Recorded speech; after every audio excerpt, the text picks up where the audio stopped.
Mi propio hijo me miró a los ojos, con esa inocencia fingida que solo los traidores saben usar, y me dijo: «Mañana viajamos. Ya vendimos tu casa de retiro y tu coche. Adiós». Pensó que había ganado, pensó que me había destruido, pero lo que él no sabía, lo que ningún traidor jamás sabe, es que la verdadera justicia no se negocia, se construye en silencio, ladrillo a ladrillo, y se revela en el momento más inesperado. Mi corazón, que tantas veces había sangrado por sus puñaladas, esta vez latía, con una certeza demoledora. Él había olvidado algo crucial, y cuando me preguntó qué, la risa que brotó de mí no era de dolor, sino del dulce sabor de una venganza que había madurado durante años. La casa que vendió. Oh, la casa que vendió. Esa no era la mía. Esta historia, que parece sacada de una pesadilla, es más real de lo que imaginan. Es el retrato de una madre que aprendió a levantarse de las cenizas, de un hijo que confundió amor con debilidad, y de un destino que siempre, al final, cobra sus deudas. Si alguna vez sintieron la amargura de la traición o la fuerza de la resiliencia, esta historia es para ustedes. ¿De dónde nos acompañan y a qué hora? Dejen sus comentarios, suscríbanse y activen las notificaciones para no perderse el desenlace de esta trama que los dejará sin aliento. La vida de Elena siempre estuvo tejida con hilos de sacrificio y devoción. Desde pequeña, en el modesto hogar de sus padres, aprendió que la familia era el ancla y el puerto seguro. El olor a tierra mojada de los campos de su infancia se mezclaba con el aroma dulce de las mermeladas que su madre preparaba con paciencia infinita, y el sonido de las risas en el patio resonaba con la promesa de un futuro simple, pero lleno de afecto. Cuando se casó con Ricardo, un hombre de manos callosas y corazón noble, su mayor anhelo fue construir un nido tan cálido y seguro como el que había conocido. Y lo hicieron, con cada gota de sudor, con cada ahorro minucioso. Levantaron su hogar, ladrillo a ladrillo, en el corazón de un pequeño pueblo donde todos se conocían y se ayudaban. Ricardo era el pilar, un trabajador incansable, que veía en Elena y en el pequeño Martín, su único hijo, la razón de su existir. Martín fue el centro de su universo desde el primer instante. Elena recordaba el olor a leche y a talco cuando lo acunaba en sus brazos, la suavidad de sus cabellos rubios y el brillo de sus ojos curiosos. Por él, ambos sacrificaron sus sueños individuales. Ricardo pospuso la pequeña parcela de tierra que quería comprar para cultivar sus propias verduras. Elena renunció a las clases de pintura que tanto anhelaba tomar, dedicando cada hora libre a la crianza de Martín y al cuidado de su hogar. Querían darle lo mejor, la mejor educación que sus escasos recursos permitían, las mejores oportunidades para un futuro que ellos no habían tenido. No hubo un solo capricho de Martín que no intentaran satisfacer. No hubo un solo problema escolar que no abordaran con la seriedad que merecía. No hubo una sola fiebre nocturna en la que no se turnaran para velar su sueño. La casa era el santuario de esa vida. No era grande, pero cada rincón guardaba una memoria. La cocina, con su vieja mesa de madera desgastada, había sido testigo de incontables desayunos familiares, de las tareas escolares de Martín y de las confidencias de Ricardo. El pequeño jardín trasero, donde Elena cultivaba algunas rosas y hierbas aromáticas, era su refugio personal, un lugar de paz y contemplación. Y el coche, un viejo sedán familiar, aunque modesto, había sido el compañero fiel de innumerables viajes a la playa en vacaciones y de las visitas a los abuelos. Eran más que bienes materiales. Eran extensiones de su propia historia, testigos mudos de una vida dedicada al amor y a la familia. Pero la vida, como un río impredecible, a veces desvía su curso. La primera grieta, sutil al principio, apareció cuando Martín creció. Su ambición, alimentada por el deseo de una vida que superara las limitaciones de sus padres, comenzó a transformarse en un egoísmo silencioso. La universidad, para la cual Elena y Ricardo trabajaron el doble, fue su trampolín, pero también el inicio de su distanciamiento. Las llamadas se hicieron menos frecuentes, las visitas más esporádicas. Elena se consolaba pensando que era la independencia natural de la juventud, el vuelo necesario de un ave de su nido. Ricardo, con su sabiduría tranquila, notaba la distancia, pero confiaba en que el amor familiar era una brújula que siempre regresaría al norte. La verdadera herida, profunda y sangrante, se abrió con la enfermedad de Ricardo. Fue rápida, implacable, llevándose al hombre fuerte y bondadoso en cuestión de meses. La casa se llenó de un silencio ensordecedor. Elena, acostumbrada al bullicio de Ricardo y a las risas que antes llenaban cada rincón, se encontró de repente sola, con el eco de su propia pena. Martín, ya un hombre con una carrera promisoria en la ciudad, apareció para el funeral, con tutti, un traje impecable y una expresión de dolor contenida, casi distante. Elena, en su vulnerabilidad, buscó consuelo en su hijo, la última conexión viva con su Ricardo. Le entregó todos los documentos de la casa, del coche, de los pequeños ahorros de una vida. «Hijo», le dijo, con la voz quebrada por el llanto y la confianza absoluta de una madre, «ahora eres mi fortaleza. Cuida de esto por mí. Es lo único que nos queda». Martín asintió, la abrazó con un afecto que parecía genuino, y Elena, en su ceguera de madre, sintió una brizna de esperanza en medio de su desolación. No sabía que, en ese abrazo, no solo le entregaba su pasado, sino que también le abría la puerta a una traición que aún estaba por nacer. El silencio en el hogar se hizo más pesado, un presagio de la soledad que se avecinaba. La promesa de Martín de ser su fortaleza se disolvió en el aire, como el humo de un sueño olvidado. Al principio, sus visitas se volvieron más esporádicas, luego se transformaron en llamadas, breves, y finalmente, en un silencio que pesaba más que 1000 palabras. Elena se aferraba a la esperanza, justificando la ausencia de su hijo con la excusa de su ajetreada vida en la ciudad.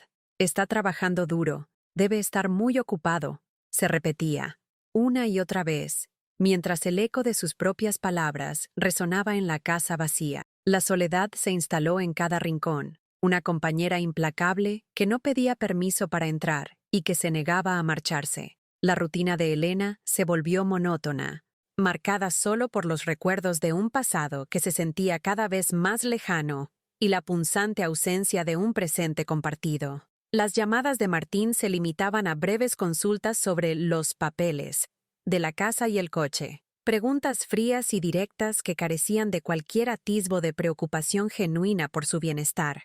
Nunca un «¿Cómo estás, mamá?», nunca un «¿Necesitas algo?». Era como si la voz al otro lado de la línea no fuera la de su hijo, sino la de un gestor de bienes, interesado solo en los activos que ella le había confiado con tanta fe. Elena, en su ingenuidad y el dolor de su viudez, no percibió la avaricia creciente en los ojos de su hijo, cegada por el amor incondicional que una madre siente. Martín, por su parte, se había casado con Sofía, una mujer ambiciosa que veía en la modesta herencia de Elena una oportunidad para mejorar su propio estatus. No había palabras explícitas, pero Sofía, con sus sutiles comentarios, con sus suspiros exagerados sobre la carga que representaban los gastos de mantenimiento de la casa de su suegra, y con sus insinuaciones sobre la libertad que Elena podría tener si se deshacía de sus propiedades, sembraba la semilla de la desconsideración en la mente de Martín. Un día, la llamada de Martín llegó, breve y concisa. «Mamá, me gustaría que te vinieras a vivir con nosotros a la ciudad», dijo, con un tono que Elena confundió con preocupación. «Tu casa es muy grande para ti sola, y el coche ya es viejo. Estarías más cómoda aquí. No tendrías que preocuparte por nada». La propuesta, que en otro contexto hubiera sido un alivio, sonó hueca. Elena preguntó por su casa, por su jardín, por el viejo sedán. «¿Y qué pasará con mis cosas?», inquirió, con una punzada de ansiedad. «Oh, no te preocupes por eso», respondió Martín con una ligereza que a Elena le pareció extraña. «Nosotros nos encargaremos de todo. Podremos vender la casa y el coche, y así tendrás dinero para tus gastos aquí, sin preocupaciones». La idea de dejar su hogar, el santuario de una vida, la ahogaba, pero la promesa de estar cerca de su único hijo, de quizás recuperar algo de la calidez familiar que había perdido, fue más fuerte. Empacó lo esencial, los objetos más preciados que cabían en una maleta: fotografías de Ricardo, algunos de sus libros favoritos, un pequeño cofre de madera con cartas antiguas. El resto lo dejó atrás con la promesa de Martín de que se encargarían de todo. La llegada a la ciudad fue un despertar brutal. La habitación que le habían asignado en el apartamento de Martín y Sofía era en realidad un pequeño trastero, apenas con espacio para una cama individual y una mesita de noche. El ruido constante de la urbe la ensordecía, la falta de luz natural la deprimía. Se sentía como una intrusa en su propio hijo, una carga invisible que se hacía cada vez más pesada. Las conversaciones eran mínimas, las comidas se hacían en silencio, y la mayor parte del tiempo, Elena estaba sola en su pequeño cubículo, escuchando la vida de su hijo y su nuera transcurrir al otro lado de la puerta cerrada. La humillación se hizo palpable. Elena era una sombra, un estorbo que era tolerado a regañadientes. Escuchaba a escondidas las conversaciones de Martín y Sofía, susurros sobre el dinero de la venta, sobre la vieja chatarra del coche, y sobre cómo ya era hora de que se deshicieran de esa carga. Su corazón se encogía con cada palabra. La traición se revelaba en cada suspiro de desprecio. La angustia se apoderaba de ella. Las noches eran largas y tortuosas, plagadas de insomnio y de la amarga constatación de su abandono. El dolor de Ricardo se sumaba a esta nueva herida, y la tristeza se convirtió en su única compañía. La casa de su vida, los recuerdos de Ricardo, el coche que tantas historias había guardado, todo había sido arrebatado con una frialdad calculada, con la complicidad de su propio hijo. El agotamiento físico se sumó al emocional. Elena, antes una mujer activa y vital, se consumía lentamente en el encierro, la tristeza y la impotencia. Sus manos, que antes tejían historias en el jardín, ahora temblaban sin control. Sus ojos, que antes brillaban con amor, ahora solo reflejaban un vacío. Era el silencio el que gritaba más fuerte, el silencio de la indiferencia de su propio hijo. El silencio de una madre que se desvanecía en la oscuridad de la traición. Los días se arrastraban, cada uno idéntico al anterior en su desoladora monotonía. Elena se había marchitado, no solo físicamente, sino en espíritu. La vida, que antes había sido una sinfonía de colores y sonidos, se había reducido a un lienzo en blanco y negro, opaco y sin matices. Su pequeño cubículo se había convertido en su celda personal, un recordatorio constante de su insignificancia en la vida de su hijo. La única luz que parecía penetrar esa oscuridad era la tenue memoria de Ricardo, un faro lejano que apenas iluminaba su desesperanza. Los recuerdos de su casa, de su jardín, de la vida que había construido con tanto amor, eran ahora punzadas agudas que la atravesaban, recordándole lo que había perdido. Un martes por la tarde, mientras Martín y Sofía habían salido, Elena se aventuró tímidamente fuera de su habitación. La curiosidad, una chispa que aún ardía en su interior, la impulsó a explorar el apartamento de su hijo. Recorrió los pasillos con la cautela de una intrusa, sus pasos apenas audibles. Llegó al estudio de Martín, un lugar que siempre había estado vedado para ella, donde se guardaban papeles importantes y se realizaban negocios confidenciales. La puerta, para su sorpresa, estaba entreabierta. Una oleada de nerviosismo la invadió, pero una fuerza mayor, una especie de presentimiento, la empujó a entrar. El estudio estaba impecable, ordenado con una pulcritud casi obsesiva. Sus ojos vagaron por los estantes repletos de libros, los diplomas enmarcados, las fotografías. Entonces, algo llamó su atención sobre el escritorio. Debajo de una pila de periódicos, asomaba un sobre de color crema, con un sello inusual. La caligrafía en el sobre le resultaba familiar, aunque no podía precisar de dónde. Con manos temblorosas, lo tomó. Al girarlo, el nombre del remitente la golpeó como un rayo. Ricardo. Su corazón dio un vuelco. Era la letra de su difunto esposo. ¿Pero cómo? ¿Qué era esto? Abrió el sobre con una mezcla de miedo y anhelo. Dentro, encontró una carta, escrita a mano, con la tinta ligeramente desvanecida por el tiempo. La fecha, grabada en la parte superior, indicaba que había sido escrita un mes antes de la muerte de Ricardo. Sus ojos recorrieron las primeras líneas y una ola de conmoción la invadió. La voz de Ricardo resonó en su mente, clara y amorosa, como si estuviera allí a su lado. La carta revelaba un secreto cuidadosamente guardado. Ricardo, previendo su inminente partida y conociendo la naturaleza cada vez más ambiciosa de Martín, había tomado precauciones. Mi amada Elena, comenzaba la carta, sé que mi tiempo aquí es limitado, y aunque confío en la bondad de nuestro hijo, el mundo es complejo y las intenciones pueden cambiar. Por eso, he tomado medidas para protegerte a ti y a nuestro futuro. La casa donde construimos nuestra vida, el jardín donde sembraste tus sueños y el coche que nos llevó a tantas aventuras, son tuyos, y solo tuyos.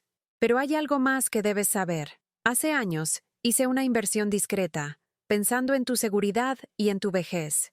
No te lo dije antes para no preocuparte, para que vivieras tu vida sin cargas. Esa inversión es una segunda propiedad, una casa pequeña pero acogedora, con un jardín similar al nuestro, en las afueras de la ciudad, registrada a tu nombre bajo un fideicomiso incondicional. No es la misma casa, Elena, es una nueva oportunidad. Los documentos están con el notario don Emilio Vargas, y el dinero de la venta de nuestra casa principal ha sido depositado en una cuenta separada, también a tu nombre, que solo tú puedes activar con la clave que te daré al final de esta carta. Martín no tiene acceso a nada de esto. Lo he hecho para que nunca te falte nada, para que siempre tengas un refugio, un lugar al que llamar hogar. No dejes que nadie te quite la paz que mereces. Cuida de ti, mi amor. Y recuerda, mi amor por ti es eterno. Te amo, Ricardo. Elena se quedó sin aliento. Las palabras de Ricardo eran un bálsamo para su alma herida, pero también una punzada de dolor por la traición de Martín. La casa que su hijo había vendido no era la única. La risa de Ricardo, su sabiduría, su amor incondicional resonaban en cada frase. Era una jugada maestra, un último acto de amor de un hombre que, incluso en su lecho de muerte, la había protegido de una amenaza que él vislumbraba. Las lágrimas, que hacía tanto tiempo no derramaba con tanta libertad, corrieron por su rostro, no de tristeza, sino de una mezcla de alivio, gratitud y una incipiente ira. Dentro del sobre, encontró una pequeña nota con el nombre del notario, su dirección y una serie de números. La clave de la cuenta bancaria. La revelación fue un terremoto que sacudió los cimientos de su desesperanza. Su Ricardo, incluso muerto, la había salvado. El agotamiento dio paso a una energía renovada, la tristeza a una determinación férrea. La imagen de Martín diciéndole, «Ya vendimos tu casa», cobró un nuevo significado, retorcido y cruel. Pero la ironía, la dulce y amarga ironía, era que la casa que él había vendido era solo una parte de la historia. Había una pieza clave que Martín, en su avaricia ciega, había pasado por alto. Un plan se comenzó a gestar en su mente, no de venganza, sino de justicia. La revelación no solo le devolvió sus bienes, le devolvió su dignidad. La guerra que había perdido en silencio estaba a punto de transformarse en una batalla ganada, con una verdad aplastante. La carta de Ricardo era más que un documento. Era un mapa hacia la dignidad perdida de Elena. Al día siguiente, con una determinación que hacía mucho no sentía, y usando la excusa de una cita médica, tomó un taxi que la llevó a la oficina de don Emilio Vargas. El notario, un hombre de semblante serio y ojos bondadosos, la recibió con cordial sorpresa. «Doña Elena», dijo, «he guardado estos documentos durante años, esperando el día en que el plan de Ricardo se revelara». Fue un hombre de una visión extraordinaria. Con cada palabra de don Emilio, la verdad se solidificaba. Ricardo había blindado el futuro de Elena de cualquier tipo de traición. La segunda casa existía, perfectamente legalizada a su nombre, y la cuenta bancaria de la venta de la casa principal era accesible solo para ella. Con los documentos en mano, las escrituras, los extractos bancarios y una copia autenticada de la carta de Ricardo, Elena sintió un poder que nunca imaginó poseer. No era el poder de la venganza, sino el de la justicia, el de la verdad. Regresó al apartamento de Martín y Sofía con una calma que contrastaba con la tormenta que rugía dentro de ella. La noche fue larga. No pudo dormir. Releyó la carta de Ricardo, absorbiendo cada palabra, cada prueba del amor eterno de su marido. Ensayó mentalmente el enfrentamiento, visualizando cada frase, cada silencio que usaría para desenmascarar la crueldad de su hijo. A la mañana siguiente, el aire en el comedor era tenso. Martín, apurado para ir al trabajo, y Sofía, con su habitual indiferencia, apenas notaron la presencia de Elena. «Mamá, tienes que ir al médico hoy. No lo olvides», dijo Martín, con un tono de voz que no disimulaba su prisa por verla fuera de 1900. «Casa», fue la gota que derramó el vaso. Elena respiró hondo. «No necesito médico, Martín», comenzó, su voz sorprendentemente firme. «Necesito una conversación contigo y con Sofía». Martín se detuvo, irritado. «Madre, no tenemos tiempo para esto ahora. Tengo una reunión importante». «Ah, pero este asunto es más importante que cualquier reunión, hijo mío», replicó Elena, con sus ojos fijos en los de él, con una intensidad que lo hizo retroceder. «Se trata de la casa que vendieron, mi casa». Sofía soltó una risita nerviosa. «Ya hablamos de eso, doña Elena. Su casa fue vendida para su propio bien. El dinero lo tiene Martín, para gestionar sus gastos».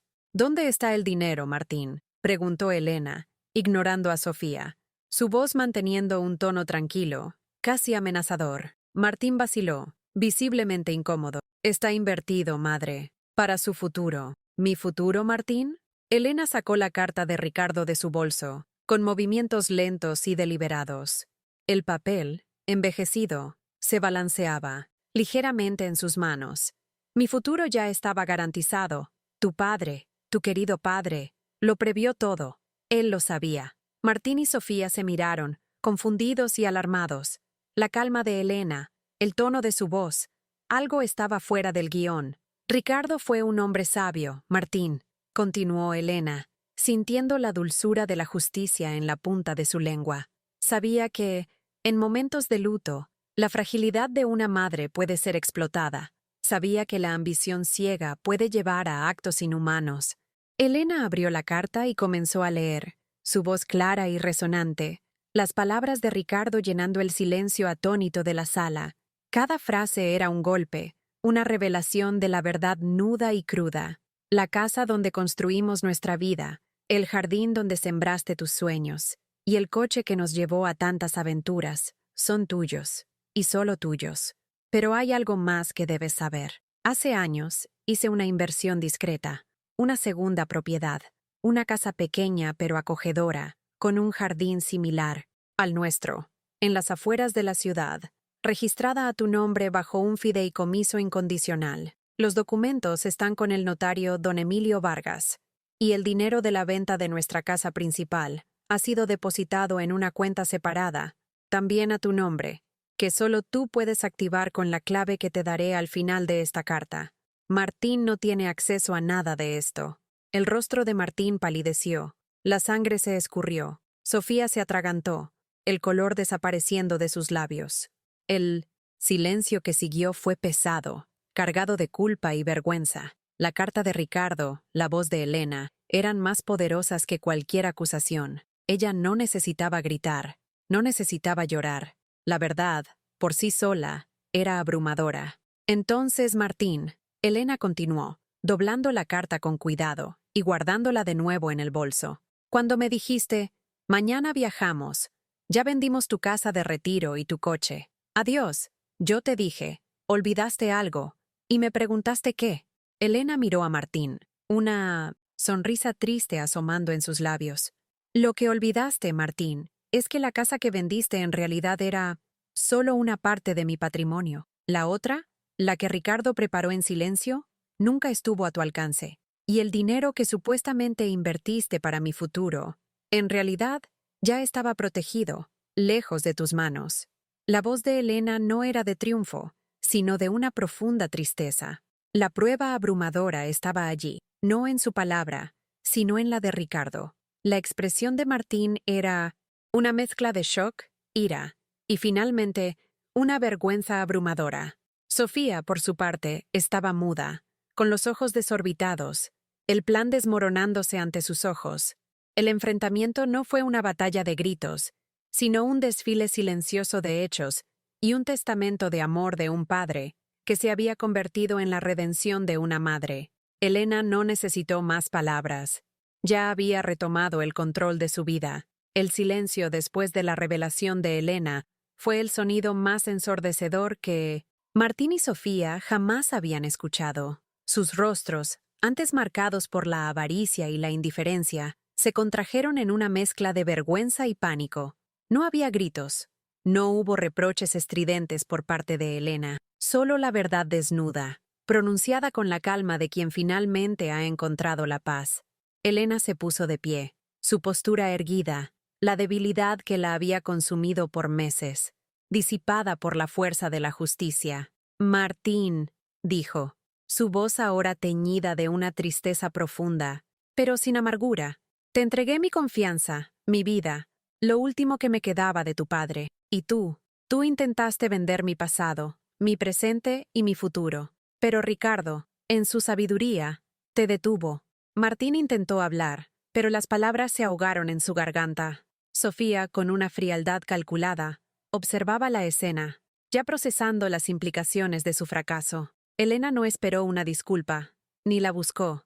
Sabía que algunas grietas eran demasiado profundas para ser reparadas. No busco venganza, continuó Elena, sus ojos fijos en un punto lejano, más allá de ellos. Busco mi paz, y mi paz no está aquí, en este lugar donde mi corazón fue tan dolorosamente herido. Con una calma inesperada, Elena se dirigió a su pequeña habitación, empacó lo poco que había traído consigo, los objetos cargados de significado que la conectaban con Ricardo y con su propia esencia. No había lágrimas, solo una determinación silenciosa. Al salir de la habitación, se encontró con Martín y Sofía, aún petrificados en la sala. Me voy, dijo simplemente. La casa que Ricardo preparó para mí, la que nunca supiste que existía, me espera. Es mi verdadero hogar, el lugar donde podré, finalmente, sanar. Martín, finalmente, encontró su voz, una voz temblorosa, casi irreconocible. Mamá, por favor, perdóname, no sé qué me pasó. La ambición. Elena lo miró, y en sus ojos no había odio, sino una profunda decepción. Martín, la ambición no es una excusa para pisotear el amor de una madre. La casa que vendiste era solo un bien material, pero la confianza que rompiste, esa es irreparable. Espero que algún día, cuando mires tu vida, entiendas el verdadero valor de lo que perdiste. No hubo abrazos de despedida, ni promesas de un futuro reconciliador. Elena se dio la vuelta y se marchó, dejando atrás no solo a su hijo y su nuera, sino también el dolor, la traición y la soledad que la habían consumido. Llamó a un taxi, sus manos no temblaban. La libertad tenía un sabor dulce y agridulce a la vez. La nueva casa era modesta, pero estaba llena de luz. Tenía un pequeño jardín trasero, no tan grande como el de su antiguo hogar, pero lo suficientemente espacioso para que Elena plantara algunas rosas, tal como a ella le gustaba. El primer día, sentada en la pequeña terraza, con una taza de té humeante en las manos, observó el atardecer tiñendo el cielo de tonos anaranjados y violetas. Era un espectáculo de paz. Abrió el cofre de madera que había traído y sacó la carta de Ricardo. Sus dedos acariciaron las palabras de su esposo. Era como si él estuviera allí, a su lado, susurrándole que todo estaría bien. Elena no buscó contactar a Martín. La distancia era necesaria para su sanación. Comprendió que el perdón no siempre significa la reconexión. A veces, significa liberarse del resentimiento y seguir adelante. Su nueva vida se construyó sobre la resiliencia y el amor eterno de Ricardo. Aprendió a cultivar su jardín, a leer los libros que había pospuesto, a disfrutar de la quietud de sus días. La lección era clara. La verdadera riqueza no reside en las posesiones materiales, sino en la integridad del corazón y en la sabiduría de saber quiénes son aquellos que realmente te valoran. Ricardo, incluso desde el más allá, le había enseñado la lección más importante de todas, que el amor verdadero es una armadura contra la traición, un refugio inexpugnable. Y así, Elena, la mujer que había sido abandonada y traicionada, no solo recuperó lo que era suyo, sino que encontró una libertad y una paz que el dinero y la ambición de su hijo nunca podrían comprar. La casa que vendió Martín, aquella que pensó que la dejaría desamparada, fue solo un eco de lo que había sido, un recuerdo de una lección aprendida. El verdadero legado de Ricardo no fue una fortuna, sino la previsión de un amor que perduró más allá de la vida, garantizando que su amada Elena siempre tendría un hogar, un refugio y, sobre todo, su dignidad. Si esta historia te conmovió, si alguna vez sentiste el peso de la injusticia o la fuerza de la resiliencia, déjanos un comentario. Queremos saber tu opinión. ¿Qué harías tú en el lugar de Elena? Dale a me gusta a este video, compártelo con tus amigos y familiares, y suscríbete al canal para no perderte más historias que tocan el alma y nos enseñan valiosas lecciones de vida. Tu apoyo nos ayuda a seguir contando estas poderosas narrativas.